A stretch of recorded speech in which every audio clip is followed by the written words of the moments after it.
Hi everyone, I hope you're all good. My name is Nadim. This is NXL 360. Just coming back. I've been hearing a lot of news about Thabo Cele, what's happening. I wanted to ignore it for the past week or so. A lot of people have been telling me about the problems with Kaizer Chiefs and Thabo Cele. But up until yesterday, was left out. Remember, Kaizer Chiefs left South Africa. They went to Spain for a preseason tour. As you know, that last season Chiefs were in Holland. So it's more like a norm now that the big three PSL teams Sundowns are going to Austria, Pirates are going back to Spain. As Pirates have been, I think in the last 3 or 4 seasons, Pirates have been doing preseason in Spain. But the news is Thabo Cele, there are problems at Kaizer Chiefs with Thabo Cele. Believe it or not, they'll lie to you, but I'm just going to tell you what I know and what I've heard. Obvious, I tried to verify. I do my own research. I believe what I'm telling, what I'm going to say about Thabo Cele, there is a lot of truth there. Before we go any further, please subscribe, like and subscribe the channel. That support, that small favor you're doing it for us, it actually encourages us to continue dropping videos. Okay, guys, the interesting news before going to Thabo Cele, one is that Bafana Bafana coach has officially stepped down. Hugo Bruce has really stepped down as a Bafana Bafana coach. Oh, that's an interesting, guys. If you look at the coach, for me, I've always been saying Hugo Bruce is the greatest Bafana Bafana ever to coach Bafana Bafana. If you can check, in 60 games, being in charge of Bafana Bafana, 26 wins, 22 draws, and 12 defeats. And they took Bafana Bafana to a World Cup. It's the first ever Bafana Bafana in the last 16 years took Bafana Bafana to the World Cup. Previously, people like Pitso Msimane came to lie to us that they told us about Vision 2014, Bafana will do well. Pitso couldn't qualify Bafana Bafana for even AFCON, let alone a World Cup. Up until he was fired by Kirsten Maitandane, he went back, he went to coach Sundowns. Remember, he did well, Pitso at Supersport. Then again, he went back to coach Sundowns, where he did so much. Even won Champions League with Al Ali, actually 2. Then Sundowns won. And then a lot of league titles, obvious, in the process at Mamelodi Sundowns. Do Bafana Bafana need Pitso Msimane as a coach? I don't think so. I don't think we need Pitso Msimane as a Bafana Bafana coach. Simply because he failed, 1. 2, I believe they are club coaches and also national team coaches. When I look at Pitso Msimane, he's the kind of a guy who likes dealing with players day in, who likes working hard, going to the training, coming back, planning for the next opinion. He did that so well at Sundowns for almost 10 years, even at Supersport United. People forget that Pitso did so well at Supersport United. He came and changed the league when he was a Supersport. Almost every year, they will go in to the final. Not only to go there, sometimes they will win trophies with Dan Clayton. He's a very, very good coach. But when it comes to Bafana Bafana, I think Pitso Msimane will be a better appointment. I just don't feel it's going to work. In the club football, yes, it works. The story is Hugo Bruce is officially left Bafana Bafana as a head coach. He's interested, though, to come back in a different capacity. It looks like there is a promise within SAFA that they might put him in another category. It could be a technical advisor. It could be the head of coaching or whatever it's going to be. I wish him well. For me, I think he's done well as Bafana Bafana coach, Hugo Bruce. He's the best Bafana Bafana coach that we have had in the last, since Clive Barker. I can't say it's better than Clive Barker because Clive Barker won the AFCON in 1996. Then he took Bafana Bafana to France 1998. For those reasons, I will say Clive Barker is number 1 as the greatest Bafana Bafana coach. Hugo Bruce is number 1. Number 2, simply because if you look at his record, in 5 years, 60 games, 26 wins, 22 draws, 12 defeats. Obvious, qualifying for World Cup and being in the semi-final, getting a bronze medal 2024 in Ivory Coast. All the best, Hugo Bruce. One thing we'll miss about you is that United Bafana Bafana, a lot of people started buying Bafana Bafana jerseys, became interested. That's what we're going to miss you for. But we're not going to miss your defensive football because you were so negative. You took Bafana Bafana to the World Cup to embarrass it. We're not going to miss your favoritism because you're the most dishonest coach. You are full of favoritism and a hatred to certain players. There are players who did well to be in the Bafana Bafana, like Tito Maswangani, should have been in the World Cup. But your love for Themba Zwane denied Tito Maswangani that chance. For me, I will never miss you for that reason, coach, that you were so biased in your selection. You turned the national team into your own personal project where you're selecting players like Nyiko Mobi, players who deserve it. You even insulted Kaizer Chiefs where you said no player deserve to play Bafana Bafana from Kaizer Chiefs. I've never heard that anywhere. Where a coach can target the biggest team in that country. But teams that were fighting relegation, like SuperSport United, Mobi, even Skukune, players were always there. But a Kaizer Chiefs player, you will say no to one Kaizer Chiefs player deserve to be there. Even now, I don't know who forced you to take Bradley Cross because he didn't even play a single minute at the World Cup to show that you didn't want him there. Of course, but you did well. But the favoritism was a bit too much. But I understand you are 74 years. Maybe people at that age should not be coaching because he's the first ever coach to coach at the World Cup who's 74 years. That is my special tribute for Hugo Bruce. It's I don't think Andy Ngube will like this with this tribute. I don't think Andy will like it because he's always been a fan of Hugo Bruce, but obviously he did well, Hugo Bruce. But it is what it is. That's my opinion, guys. Fia Contuari, that's the latest news again, is that it's on loan, it's not on Fernando de Cruz plans, it's going to Kruka United in Pumalang. One will say he is a very good goalkeeper. He did well at TS Galaxy. I'm saying he's a good goalkeeper, Contuari, not a great goalkeeper. To play for Kaizer Chiefs, Orlando Pirates, Sundowns, you don't need a good goalkeeper. You need a great goalkeeper. I think it's going to be good enough at Kruger United. I'm of the opinion that he can go there and deliver just like it did when it was at TS Galaxy. Remember when TS Galaxy lost in the Carling Cup final, he was a goalkeeper. Until TS Galaxy were in the top 8, he was a goalkeeper. We can't forget about that player. Fea Kentuare is a guy from Rwanda, obviously, is a goalkeeper, who was also part of the qualifiers for the World Cup. When Bafana they lost to Rwanda, he was a goalkeeper. So one who says that yes, he's a very, very good goalkeeper, but not great goalkeeper. We're moving on, guys, to Thabo Qele. Okay, before that we're hearing Sundowns are also signing Cassius Malula, after signing Anton van Wyk, after signing Sianda Ndlovu. Sundowns are really signing guys, and the players that they are bringing in, you can see it's quality players. Malula did very well for them when he was at Sundowns. If he comes back, it might be a good addition. And also, of course, you will hear that he will be back at Sundowns. I feel they no longer trust their captain there at Sundowns. It's very clear. They say he's going to play because last season, the only reason he didn't know, Sundowns wanted him to come back, but he asked them, will I play? They said, we can't guarantee the Williams is number one. But this is in their different tune. I don't think Williams will play all the games at Sundowns. I think they feel that Ghost is good enough to step up at Sundowns. Expect a lot of games where maybe there will be that alternatives where you see Ghost playing in the league or maybe in the Cups, then Williams. But from what I'm hearing, Williams will no longer be an undisputed start at Mamelodi Sundowns. That's why Ghost, they told him to come back because that is the reason why last season he didn't come back at Sundowns. Because he asked them, will I play? That's all he asked them, will I play? I know that because one of Ghost's friends told me that. So I know. It's a fact. It's a fact. It's not even alleged. It's a fact. So Williams, I think Sundowns have caught him that he's been making a lot of mistakes. So they feel that they need to step up in the goalkeeping department. With Cassius Malula, last time was the Sundowns, they did well, but signed by Toronto in the MLS, loaned him out. Went to White Hat, right? Rulana called him. Then now I think he was in Batman.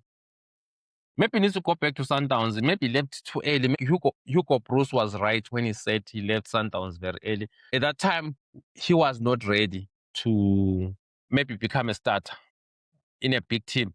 I don't know. But then if he started in the MLS like Mbogazi was playing at MLS, it was going to be different tune, but he was not playing. So that's why they was loaned to White. Rulane took him. If he's coming back to Sundowns, it looks like Sundowns are really going to have him back, but he did well in the PSL. That is a fact. Where will these Sundowns players play, guys? They've got Saleng, Ndlovu, Anton van Wyk, Mailula, plus the other players from last season. Remember, they are age two. The only player that we hear that they release is Peter Shaulil. Sundowns can sign players, guys. Yeah, you see, they're signing players as if signing players is getting out of fashion. But credit to them because they sign quality players. One will come back and talk about it anyway. Is it helping the national team having all these kind of players like Anton van Wyk, who was in Europe? You say he must come back. Ndlovu, who can be a future Bafana player, then go to the stands at Sundowns. Is it helping the national team? No, I don't think it's helping them. But that's not the point now. I want to talk about the Bafana Bafana. The big story, guys, the reason why I did this episode actually, it's Thabo Cele. Thabo Cele is a player who joined Kaizer Chiefs last year in January from, I think was coming from Russia, where there was. I mean, he had to come back. I mean, but there are still players who are playing in Russia anyway. So I don't know how does it work. If like Ukraine is attacking Russia, I don't know how it works. If the league has been continuous because there's been a war in Russia because the war in Russia is the one that ended COVID. Remember there was COVID. We were wearing masks up until Putin attacked Ukraine. Then people were now talking about Ukraine and Russia. No one talk about COVID. Even South African President Ramaphosa stopped from there. He didn't tell people must continue wearing masks. Police were no longer arresting anyone or asking you when you're wearing masks. In the news, it was no longer about masks. It was now Ukraine and Russia. So that's why he was playing. The team that was playing actually, it's Fakel in Russia. Thabo Cele, highly rated midfielder, defensive midfielder for that matter, as well as number 8. Joined Kaizer Chiefs last year, January, highly rated. Played a significant number of games, won them the Nedbank Cup when they beat Pirates. Was a key player, let's just say. At one point in time, I spoke to Morgan Gold. So many people were saying he is the player who's a good signing at Kaizer Chiefs. He should be in the Bafana Bafana squad. That's how good he was. What went wrong with him at Kaizer Chiefs? This is what went wrong with Thabo Cele. Orlando Pirates. Before Orlando Pirates, okay. Let me move back. Kaizer Chiefs played Stellenbosch this year at FNB Stadium. Remember, Chiefs lost to Stellenbosch in Cape Town in the Nedbank Cup. It was one of those matches where you feel Ben Yusuf and Cedric Katse, they made a lot of changes in the team. So guys like Mdiu Shabalala, they were given a chance, Mfundo Vilakazi. They were wasteful in that game. They wasted a lot of chances. As a result, the sporting director of Kaizer Chiefs was not happy with that. So again, there was a return game at FNB Stadium. That is on the 24th of February. Kaizer Chiefs played Stellenbosch. Chiefs scored first, remember. Then Stellenbosch came back and scored 2 goals. Chiefs lost that game 2-1. What I'm hearing from people, from my sources, obviously inside Kaizer Chiefs, where else can they be? Because it happened inside the Kaizer Chiefs camp. They are telling me Kaizer Motaung Junior was so angry after Kaizer Chiefs have lost to Stellenbosch at FNB Stadium. He was not pleased, especially with players like Mdiu Shabalala, Mfundo Vilakazi. He came in the camp basically and addressed them that they need to be serious. And that is like a sporting director of Kaizer Chiefs coming from the presidential suite where they sit, going down to the dressing room after the game. Who was there? Obviously, the players were there. Chiefs. Thabo Cele was there, part of the team he played. Brendan Peterson was the captain, was the goalkeeper. There's a reason why Brendan Peterson then he went for a surgery. Remember, there was a time where we were told that Brendan Peterson went for a surgery after Kaizer Chiefs played Orlando Pirates. Thabo Cele was there also in the dressing room, but the fire or the anger of Kaizer Motaung Junior was not directed to Thabo Cele. It was directed to the Kaizer Chiefs youngsters, who they felt they were giving them a chance, but they were not improving. Because if you remember that game, Ashley Dupree wasted so many chances, so many Chiefs were wasteful first half of the season in that game against Stellenbosch. But they created a lot of chances, but they were wasteful. That's what happened. You can go and check the statistics. Chiefs dominated the game in the first half.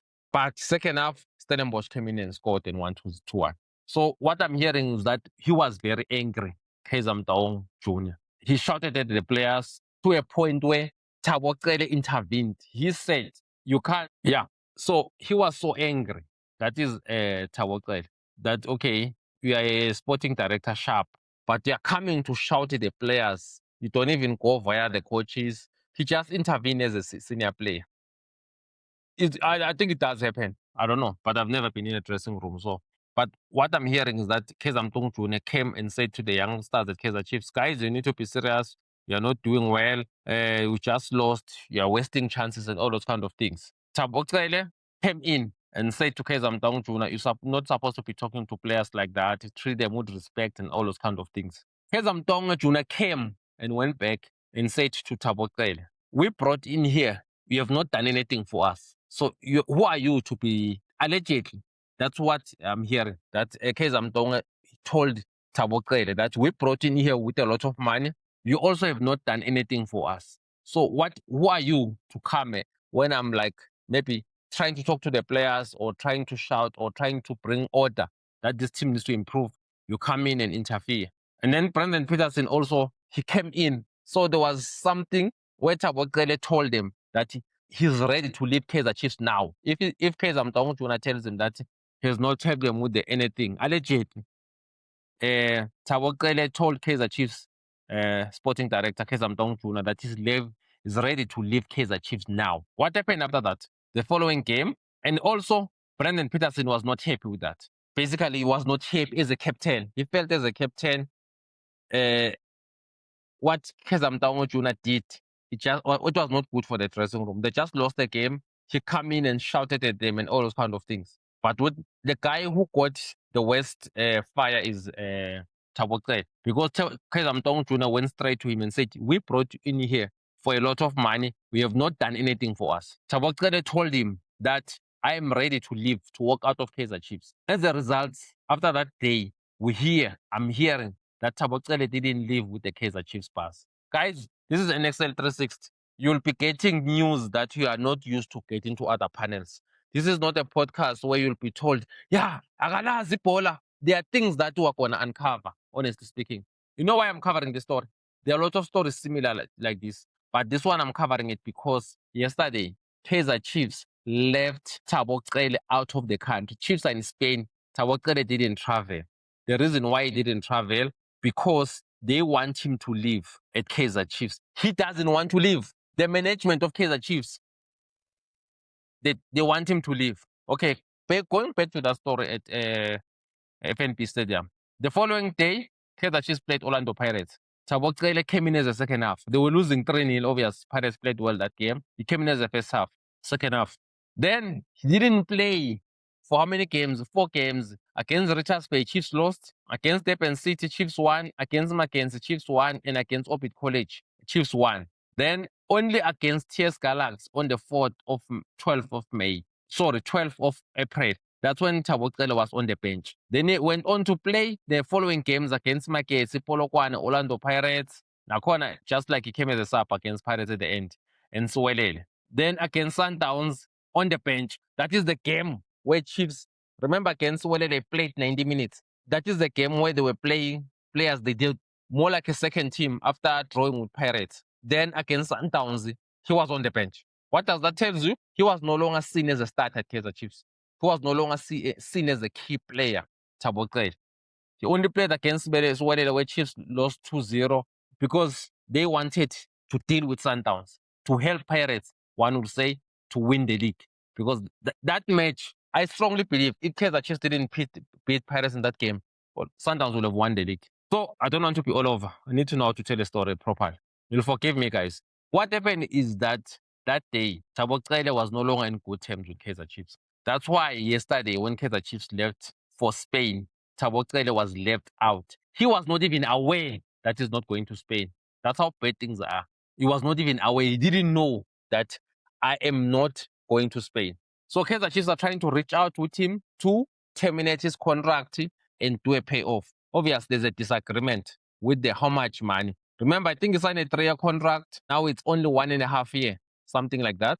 If Kaizer Chiefs need to cancel the contract, they need to pay him the remainder of the contract. That's what he wants anyway. Chiefs are trying to say, are they trying to give him 3 months of the salary or what? It looks like even Mazola reported it, that's why the story is now. But the fact is, Thabo Cele is prepared to stay at Kaizer Chiefs for the remainder of his contract. Or Kaizer Chiefs pay him the money he signed up for. Remember, he came as a free agent, so Chiefs didn't pay. So he might be on a huge salary, because usually it's a norm. If a player like that was a high-profile free agent from Russia, he came in, Chiefs didn't spend the signing on fee. So in those cases, it could be Thabo Cele is saying, okay, you are not treating me well. I stood up for these young players where you're not talking to them properly. Because even if you remember that day, Mfundo Vilakazi and Dusha Balala were dropped after the Stellenbosch game. They were dropped against Orlando Pirates. Even the captain who intervened, we're told is going for a SHR. Brendan Peterson was also dropped.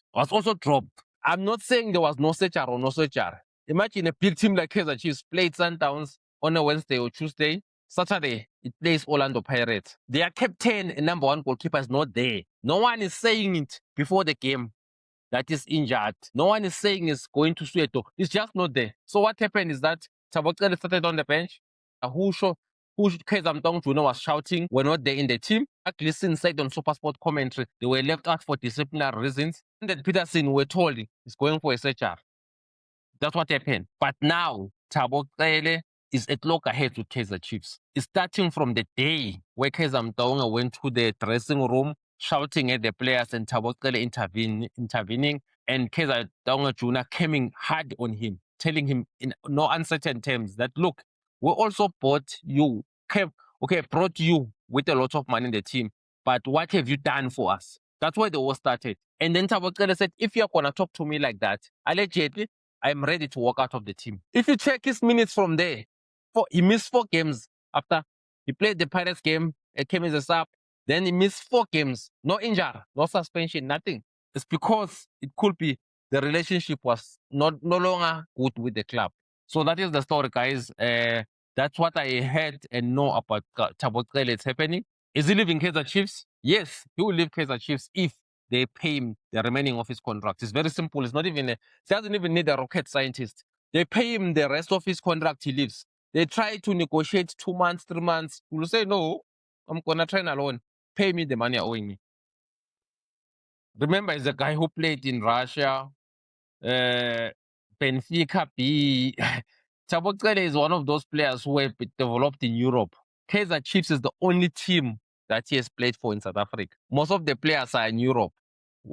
So those kind of things, you're not going to treat him the way you treat certain players, where you terminate his contract, you tell him that you'll pay him 1 month salary or 2 months salary, then he agrees. No, you're not going to do that. And he's a kind of a guy who's very strong. For him to stand against Kaizer Chiefs and say, don't talk to the players like that. And also telling him, I'm ready to move, to leave the club. If you are saying I have not done anything for the club. And let's say all those things are lies. Okay, let's say that dressing room fight didn't happen. There's nothing, I'm lying. Let's just say I'm lying. I'm just creating stories. As a lot of you like also lying in the comments and saying I'm creating stories, of which I don't do that. I'm not so happy to create stories or so Kalatu. Why Tabokele didn't go to Spain? Why did Mazola Molefe reported on the SABC Sport website that Tabokele was not aware that he's not going to go to Spain? It's simple. The only reason is that is because they are fighting him. He wants to be part of the team. They want to cycle him out of the team. That's it. He's not like to say Tabokele is not part of Fernando de Cruz plans is nonsense. It's a lie. The relationship is already broken before even Fernando de Cruz came in the team. If you look at the players who play number 6 at Kaizer Chiefs, Ubani, Udlala Buhang Mabowe. Tabokele, for me, Mabowe yes did well, but he's not a natural 6. The fact is they signed Tabokele and was playing regularly last season. Even if you can check, when the season started, Tabokele played all the first 4 games of Kaizer Chiefs. Against Stellenbosch in Cape Town, he played. Chiefs 1-2-0. Against Polokwane City, played. Chiefs 1-1-0 against Polokwane City. Richards Bay, Chiefs 1-1-0, he played. Against Sundowns 0-0, he played. Against Arosovias was not in the squad. Then the other matches he played up until April. When was that? Okay, he also played up until November. Then he was not in the squad. Okay, when it's not November, really. Sorry for that. That is the 12th game of the season. So he played until I said Opit Courage when they won 4-1 in November. He was playing. Then he will not be in the squad for some few games. Then he will come back. That was happening. That could have been a technical problem. But the storm where it started to brew was when Chiefs lost to Stellenbosch at FNP Stadium. So for me, I think that it is what it is. I can't say I was not there in the dressing room. I can't say the story is 100% factual, but there's someone, the person who told me he was there. And the reason why I didn't want to say it, I wanted to check, is it going to be part of the preseason? Now it's not. Now Mazola is reporting that there is a settlement story where there's no agreement. Is it not part of the plans of the coach? Maybe it's not, but there's also another story on top of that. Do Chiefs need a defensive midfielder? We know that. They need Kele. It's not even a question. They do need Kele playing. Not him fighting with the sporting director. And they've been okay. Let me not go there because obviously when we do podcasts, we're protecting even the team managers. But this one it involves a concerned player. Let's leave it there. As Thomas Mlambo was always advising me when I was working with SuperSport, I must focus on the pitch. This one is on the pitch because it involves a soccer player who is being left out of the team. I don't want to go into details, management things, and all those kind of things because I also believe I need to contribute positive in the team. I mustn't now do character assassinations and all those kind of things. That's not important. What is important is that Thabo Cele is on his way out of Kaizer Chiefs. Kaizer Chiefs are trying to offload him. Hence, he is not in the camp in Spain. Guys, thank you so much for joining. Continue subscribing. Like and subscribe. Also join as a member of the channel. We'll appreciate that. We'll come back with more.